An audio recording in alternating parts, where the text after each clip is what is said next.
Hello everyone and welcome back to week 2 of the NPCC, the National Pokemon Competitive Conference. I know it's been quite a bit, but it's only been a week, so you guys don't really need to be bothered by that too much. This week we're facing the LA Dodrios and their coach, Fearless Firo, also known as Sky. I think his name's Skylar, I don't know.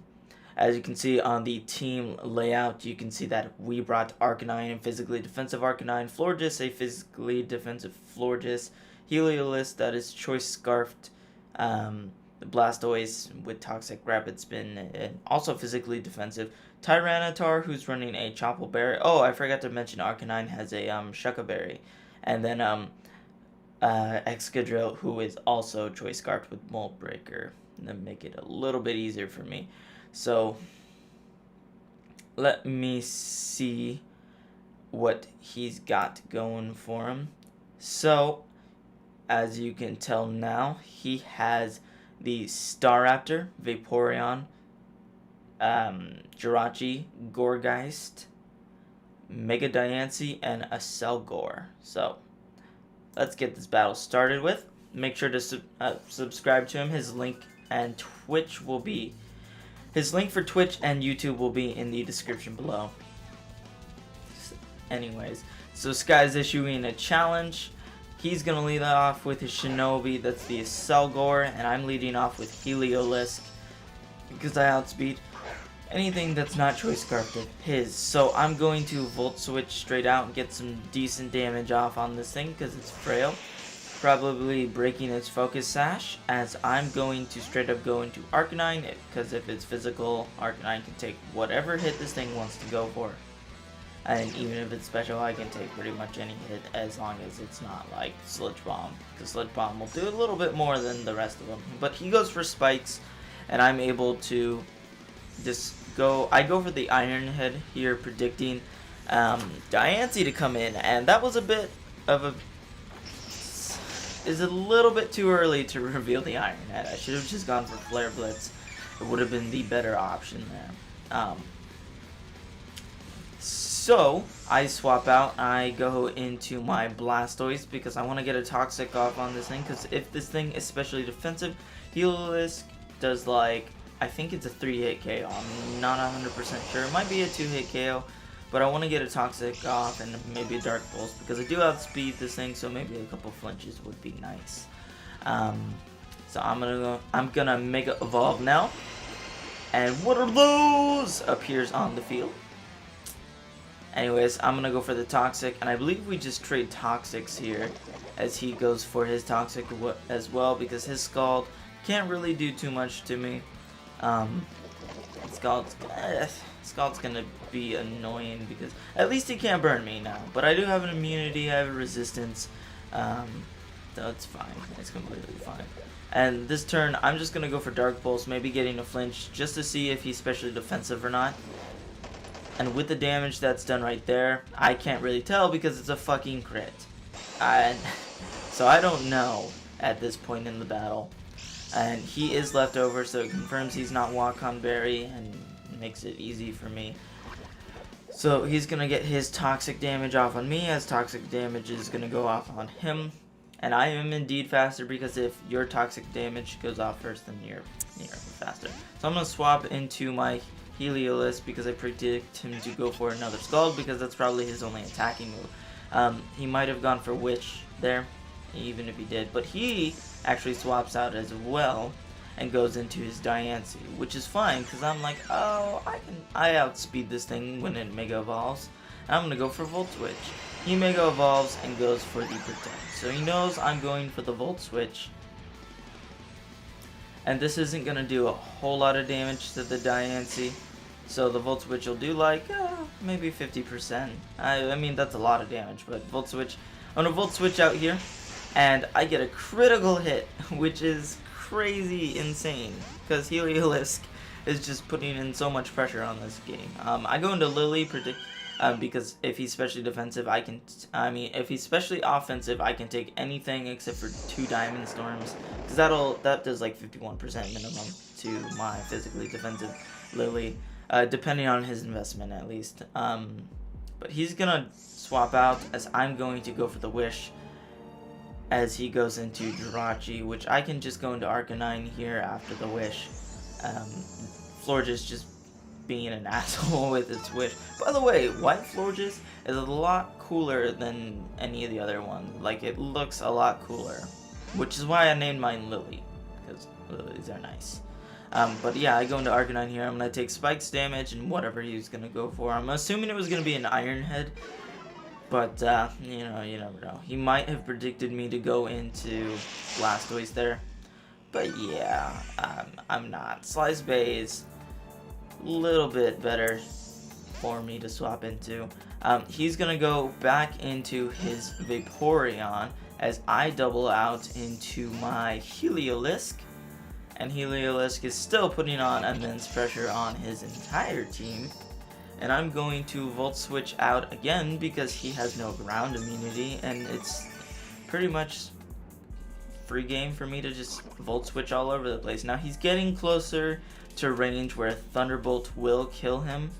I need him a little bit more weakened as he goes into his Gourgeist, which is, I think it's a Gourgeist Super. I'm pretty sure it's a Gourgeist Super. And at this point, if he didn't know I was Choice Scarf before, he knows now. So I go back into my Arcanine here because he can't do very much to me, and I'm just gonna fire off some Flare Blitzes since I'm full HP, well, besides the spikes. And if he's physically offensive, then it's not going to be doing much. So he has leftovers, no more berries. I don't see why people aren't running berries in these matches. They really help out a lot. I go with the Flare Blitz, and he is physically defensive, so I'm not able to OHKO him because I'm not invested in attack at all. As he's gonna go for the Leech Seed. He could have probably gone into his Vaporeon here, and it would have been a lot nicer because I would have gotten recoil damage, and he would have been able to take whatever hit. After leftovers and Leech Seed, I'm still gonna be able to take him out with a Flare Blitz.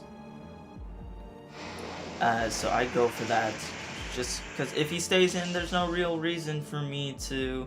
Oh, I get a crit there. I'm pretty sure the crit did not matter, because I did like 65% with that one first Flare Blitz. Now he brings in Diancie, and I'm at a range where the Shuca Berry will not matter. I mean, I'm at a range where it's a roll for the Shuca Berry to matter. So I'm gonna go into Lily, basically thinking maybe I can take a hit or two, as he goes for the Diamond Storm, which is a little bit unfortunate because yeah, he gets the defense increase, so I'm not able to do anything. I go for Protect here, so I need to scare him out, get the Diamond Storm +1 away, because then Arcanine isn't going to be able to... I mean, Arcanine is going to be able to kill the Iron Head, but the +1 defense isn't going to matter too much. But I need to scare him out because Arcanine isn't able to take a Earth Power or a Diamond Storm at this point, because Diamond Storm does 50-something%, 55%, and Earth Power does 70% without the Shuca Berry. So I go into Crispy because I do outspeed, and I would be able to take him out with a Volt Switch. And it's just a better play for me. So he's going to go back into his Jirachi as I go into my Arcanine on the Volt Switch, because he's not able to do much to me. And like I said, ground immunity, that's just going to let me Volt Switch all over your team, man. So here I go for the Morning Sun. If he goes for an Iron Head and flinches me, or Zen Headbutt and flinches me, I can live any hit, but if he flinches me, then I'm dead. As he goes for the Healing Wish, which was a bit of an interesting play. I didn't think he needed to do that quite yet. I feel like if he'd gone for Iron Head flinches, he probably could have gotten them, because it's, I believe it's a 60% chance to flinch, or 30, I'm not certain. As he goes into Diancie, perfectly baiting this in, which is, it's completely fine, because now I live in Earth Power, and he's forced to go for Earth Power because he knows that the Diamond Storm can't kill me, as the Earth Power does little to no damage to me, basically half my health. As I go for the Iron Head, and I'm able to take this Diancie out right away which is awesome. And now he's just gonna bring in his Vaporeon. He could have brought in his Staraptor, which would have put a little bit more pressure on my team because I don't really have a swap in for that thing. As I go into Crispy, at this point he's basically playing on tilt, which is kind of where people panic and mess up. But I get the Scald recovery there with Dry Skin, as I'm not able to kill him with a Thunderbolt here. Like I said, if he was specially defensive, I needed to lower him down to at least, I think it was 45%, as I go for the Thunderbolt and it doesn't kill, which is kind of crappy. As he goes for the Toxic, it's not really going to matter much. You probably can't do anything. That was probably not a good play there. I honestly think he should have wished there and gone into either Shinobi or Staraptor to preserve a Focus Sash. But either way, because he would have died to the Thunderbolt on the next turn, or it's either way, it's not a good play, because he could have stalled me out of Thunderbolts, kinda, not really. With the Toxic racking up, it wouldn't have changed much, but yeah, he would have at least been able to get more Toxic damage on me. And here I'm just able to clean up with Crispy, just getting Thunderbolts all over the place, because Shinobi doesn't have its Focus Sash still there, because it's too low of HP. And Staraptor is going to get one shot by a Thunderbolt. Even if he's Choice Scarfed, he's not going to be able to outspeed me because I'm Choice Scarfed. As he probably goes for the close combat here. And he might have gone for Double Edge, but Thunderbolt is able to kill. That is going to be the game. So it's a 5-0 victory in my favor. That Shuca Berry Arcanine really came into play here.